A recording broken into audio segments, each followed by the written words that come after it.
Doctora Torres, puede subir.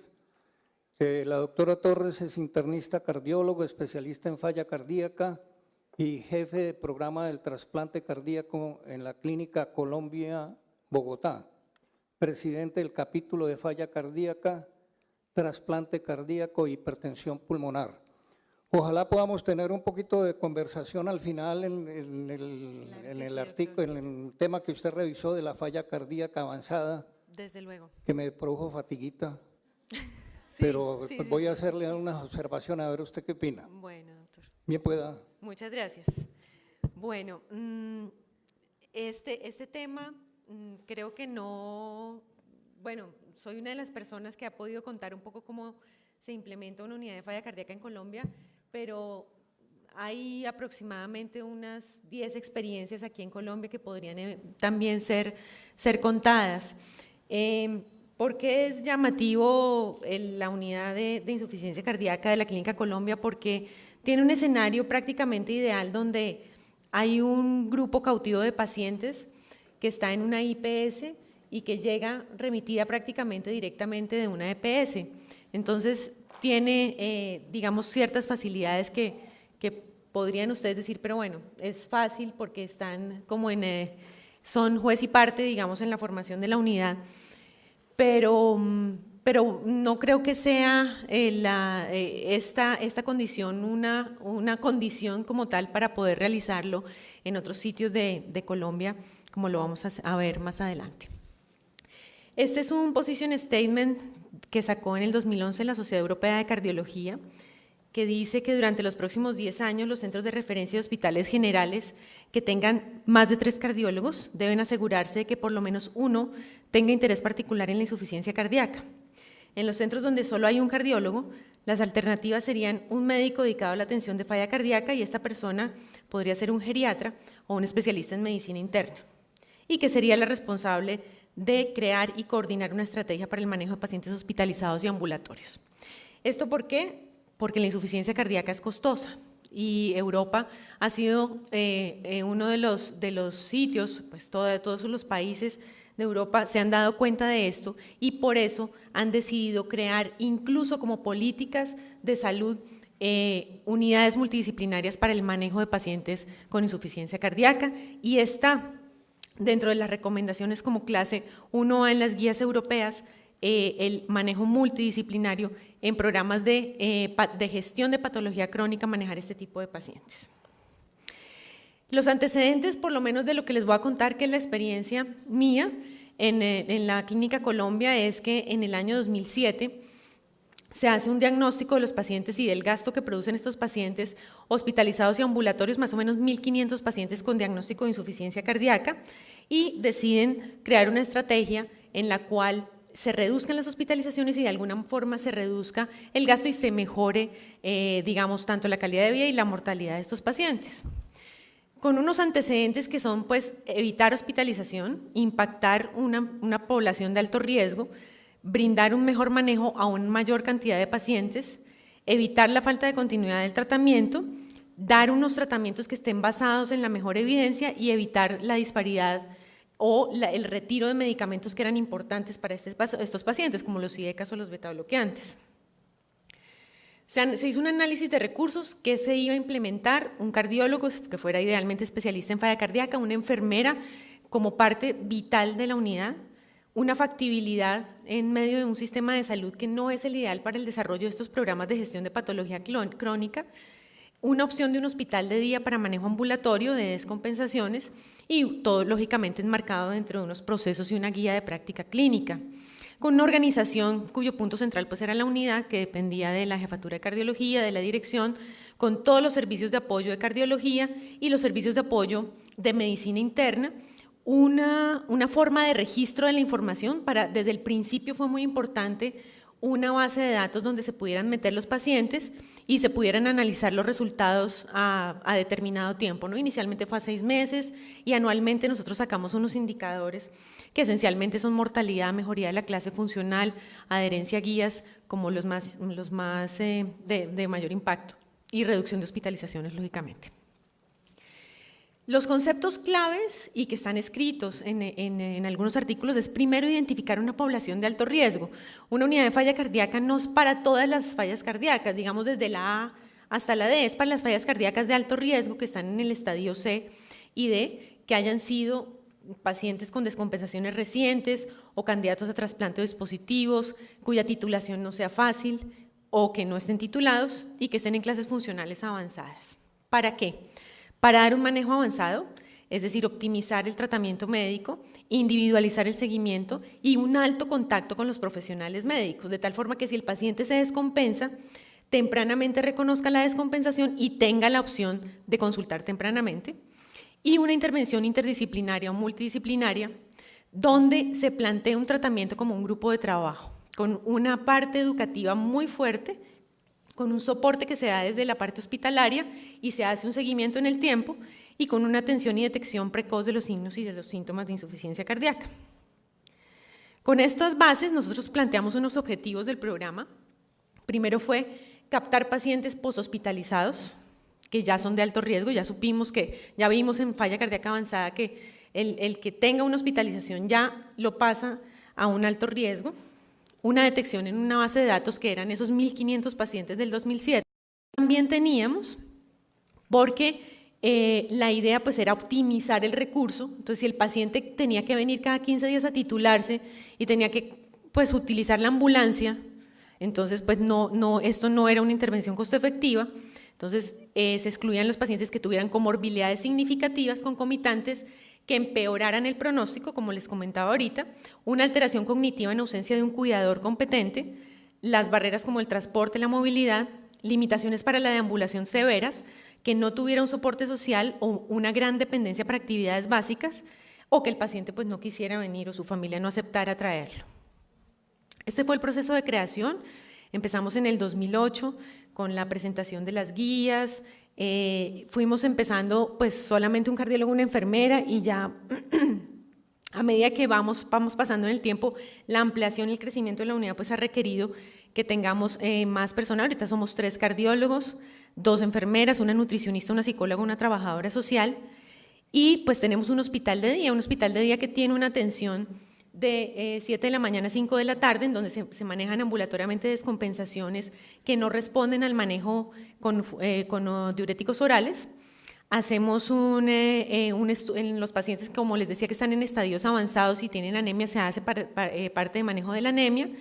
Se complementa a veces el manejo intrahospitalario y de urgencias, cuando vemos pacientes del servicio de urgencias se congestiona y tenemos pacientes que ya son conocidos por la unidad, se les puede dar de alta y al día siguiente se ven en hospital de día y atendemos un promedio de 40 descompensaciones mes con manejo endovenoso. Las intervenciones por todo el grupo pues están claras. Tenemos un diseño de una atención que está proyectada a un año, desde que el paciente ingresa hasta que está titulado, educado y se ha definido si necesita dispositivos o trasplante o alguna intervención específica por parte de cirugía u otro tipo de intervención, con unas visitas mensuales que al principio, como ustedes ven, son mucho más estrechas, tanto por cardiología como por enfermería, por nutrición, por psicología y un grupo de rehabilitación que nos apoya en forma permanente. Estas son nuestras funciones muy generales. Cardiología estudia, titula, educa, maneja las descompensaciones, enfermería hace la evaluación social, educa y hace autocuidado, vacunación, seguimiento telefónico y coordina toda la parte de la unidad. Nutrición hace la evaluación nutricional, hace las recomendaciones dietarias y tiene un grupo especial de pacientes con caquexia cardíaca en quienes estamos haciendo un seguimiento más estrecho y una descripción de cómo nos va con la suplementación, porque pues la suplementación nutricional no está dentro de las guías como una intervención que se deba hacer de forma, digamos, altamente recomendada, no está. La parte de psicología, que nos da el diagnóstico de deterioro cognitivo y depresión, que también igualmente es un grupo que lo tenemos un poco más cuidado, y pues la parte de rehabilitación y de trabajo social. Tenemos 3 protocolos específicos, la parte de terapia de anemia, que ya ustedes la vieron en la parte de falla cardíaca avanzada, la parte de diuréticos, en donde las descompensaciones agudas se diagnostican y se tratan con un protocolo que es furosemida 20 miligramos cada 2 horas por 3 días, más o menos en promedio. Se evalúa diariamente función renal, potasio, peso y signos de sobrecarga hídrica y lógicamente clase funcional. Y si vemos que el paciente no mejora, no disminuye de peso, empeora la creatinina, inmediatamente pues lo mandamos a hospitalización. Si mejora, pues lógicamente lo damos de alta con controles más seguidos a estas descompensaciones agudas. Los inotrópicos intermitentes, como decíamos, pues realmente aumentan mortalidad. No a todos los pacientes los tenemos con inotropía y no es de forma intermitente y sistemática, es solamente a necesidad. Si vemos que hay criterios de hospitalización, se mandan a la UCI y nos basamos, son pacientes que no son candidatos a trasplante, que están en falla cardíaca avanzada terminal, en donde los episodios de descompensación son muy seguidos y utilizamos unos protocolos con levosimendan que están basados en estudios que están en curso en este momento, el Lion Heart Failure principalmente, que es un estudio español, en donde se pone levosimendan en pacientes en estadio D, que ya están en fase terminal y no son candidatos ni a asistencia ventricular ni a trasplante de corazón. En promedio hacemos, esta es la distribución de las terapias que hacemos, la gran mayoría son terapias con diurético, ustedes ven corticoide acá porque los rechazos de trasplante los manejamos también en hospital de día, los rechazos que no tienen compromiso hemodinámico de trasplante de corazón. Y pues nuestro crecimiento ha sido desde el inicio del programa, desde la presentación, el manejo, el inicio del manejo multidisciplinario y la presentación de primeros resultados, se ha visto pues un crecimiento exponencial. Desafortunadamente, porque realmente nos gustaría ver que se estabilizara la falla cardíaca, que es la parte terminal de cualquier patología cardiovascular, no debería de seguir creciendo realmente, muy a nuestro pesar sigue creciendo y pues nos toca implementar este tipo de intervenciones un poco más multidisciplinarias y avanzadas.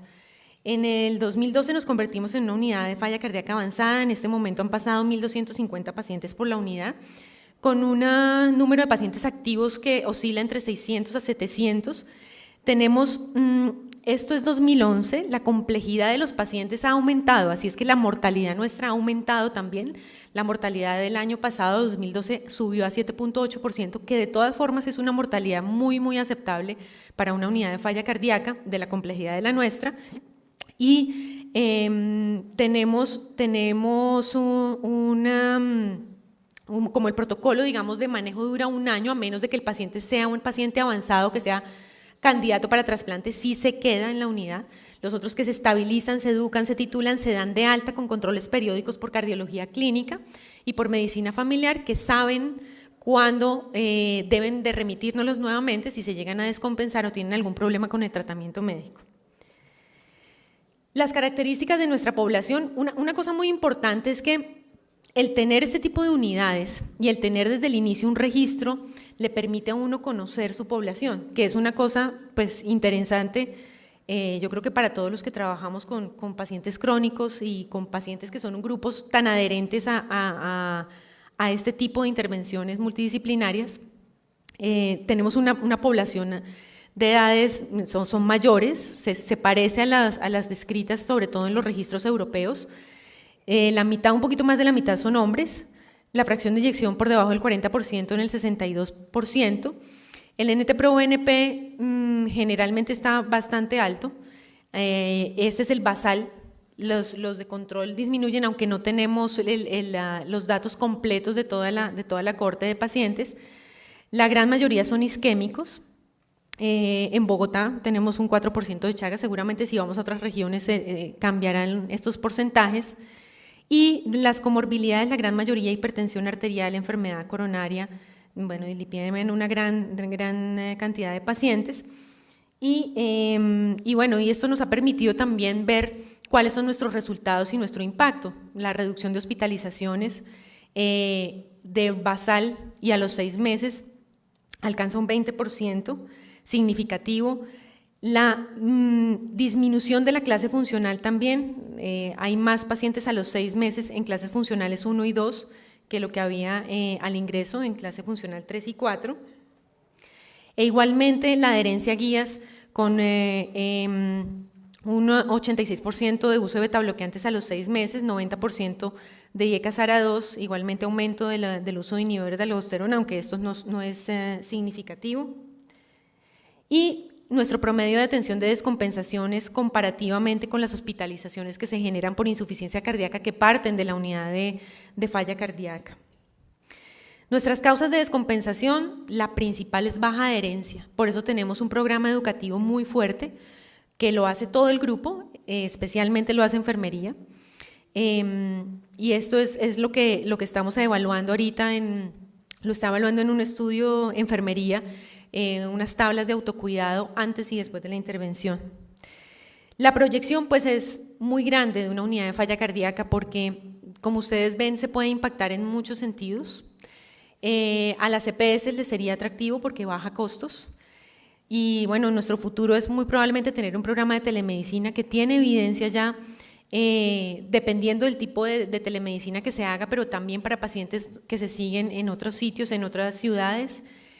El grupo de cuidado paliativo que empezó a principios de este año, ya tenemos más o menos unos 5 pacientes, una mortalidad pues altísima, pero en los resultados en cuanto a la satisfacción del paciente y de la familia, lógicamente, y la mejoría de la calidad de vida en los últimos días de la vida ha sido muy importante. A futuro, un grupo de asistencia ventricular y ahorita estamos desarrollando también la parte de hipertensión pulmonar en nuestra unidad de falla cardíaca. ¿Qué ha hecho Colombia al respecto? Y acá el apoyo que hemos tenido por parte de la Sociedad de Cardiología es muy importante. A principios de este año nos reunimos a 60 personas que trabajamos en falla cardíaca en toda Colombia con una iniciativa de la Sociedad de Cardiología y de la Sociedad Española de Cardiología que se llama la iniciativa ITERA, en donde se empezó a implementar en España inicialmente un programa de formación para unidades de insuficiencia cardíaca, aprovechando la experiencia de las personas que ya la tienen. De aquí pues estamos todos, este es el grupo que nos reunimos al principio del año, estábamos enfermeras, psicólogas, médicos familiares, cardiólogos, lógicamente la gran mayoría, y vino este grupo de España a, digamos, enseñarnos y guiarnos un poco de cómo implementar y de cómo convencer un poco a las directivas de los hospitales para poder implementar este tipo de estrategias. De aquí han salido 2 iniciativas que se están desarrollando ya en Pereira y no sé, otra en Bogotá. Entonces, bueno, también, digamos, esto va creciendo y va ayudando a otras personas a que entiendan un poco cómo es el manejo multidisciplinar. En conclusión, las unidades de falla cardíaca son un aspecto primordial dentro de la estructura de tratamiento de los pacientes con falla cardíaca crónica, está en las guías, es definitivo que nos toca desarrollar aún más unidades no probablemente de atención avanzada, porque la atención avanzada requiere, primero, pues un grupo con una gran experiencia, segundo, es una enfermedad de alto costo, que pues no es la idea formar 1000 unidades de falla cardíaca avanzada, pero sí de falla cardíaca crónica, donde se sepa titular la medicación y donde se sepa en qué momento debo remitir a una unidad de falla cardíaca avanzada para poder trasplantar, por ejemplo, un paciente. Da un área física para poder hacer intervenciones dirigidas a promover el autocuidado, a hacer una parte educativa muy, muy fuerte, con unas características de una gran accesibilidad, es decir, un alto contacto con un grupo médico especializado, pero a la vez también una atención de una alta complejidad. Igualmente permite una rápida reintegración del paciente a una vida familiar por su recuperación, por la rehabilitación que se hace. Y el hospital de día pues también es una estrategia que es viable para reducir los costos, por lo menos asociados a descompensaciones por insuficiencia cardíaca. Y esta es nuestra gente de la unidad, nuestro hospital, y bueno, muchas gracias. Y el tercer paso, pues en nuestro país, en este momento, el tercer paso de pronto en el mundo sería evaluar la asistencia ventricular, pero no es una realidad ahorita en nuestro país. Entonces, cuando ya ve uno un paciente que reconsulta muchas veces en un año por descompensaciones de falla cardíaca, o que usted nota que sin inotrópicos el paciente no es capaz de, o sea, tiene una disnea avanzada, tiene falla renal, tiene toda esa lista de signos de mal pronóstico y sin inotropía prácticamente en forma continua, el paciente no es capaz de estar bien por su sintomatología o por la retención hídrica. Nosotros tomamos la decisión en conjunto, siempre se presenta, cuando nosotros decidimos cuidado paliativo, Se han revisado todo esto, se ha revisado que los factores de mal pronóstico evidentemente están presentes, NT-proBNP elevado, fracción de eyección baja, rehospitalizaciones frecuentes, dependencia de inotrópicos, como digamos los 4 más importantes, y nos reunimos con el paciente y su familia. Generalmente esa reunión asiste el cardiólogo tratante y la psicóloga, porque ahí se les dice el momento de su falla cardíaca, ya ha llegado a una fase terminal. Nosotros podemos ofrecerle, por lo menos en nuestro grupo podemos ofrecerle la opción de que el inotrópico no se le ponga hospitalizado, que es una gran ventaja. Pero cuando ya vemos que la inotropía es continua, se pasa al grupo de cuidado crónico ambulatorio, en donde se decide si se pone dobutamina en casa en forma permanente, y ya en las últimas semanas de final de vida se maneja la disnea y el dolor con morfina en general, y se hace un apoyo a la familia permanente. ¿Piden ustedes ayudas al comité de ética? En ocasiones nos toca solicitar ayuda al comité de ética. Hemos tenido 2 casos específicos en donde había una paciente con un CDI, un desfibrilador implantable, descargando en forma permanente, y la paciente no permitía que se le desconectara el desfibrilador. Una paciente joven, no candidata a trasplante por un trastorno psiquiátrico. Es uno de los casos que hemos tenido así como más serios, pero sí hemos solicitado en 2 oportunidades. En general, cuando uno tiene una buena comunicación con el paciente y la familia, no tenemos que recurrir a estas herramientas. Muchas gracias, doctora. A usted, doctor, por sus preguntas. A usted. Doctor Pava, él es el jefe de electrofisiología, es muy simpático, echa unos chistes malísimos que lo hacen a uno reír, pero es muy simpático. Está esperando que le llegue el abuelo, el doctor Brugada, que fue su maestro. El doctor Pava va a hablar sobre el papel de la terapia de resincronización cardíaca en pacientes con QRS menor de 150 milisegundos. Doctor Pava, veo, ahí hay un chiste ya ahí. Gracias por las palabras, doctor Gutiérrez, con permiso.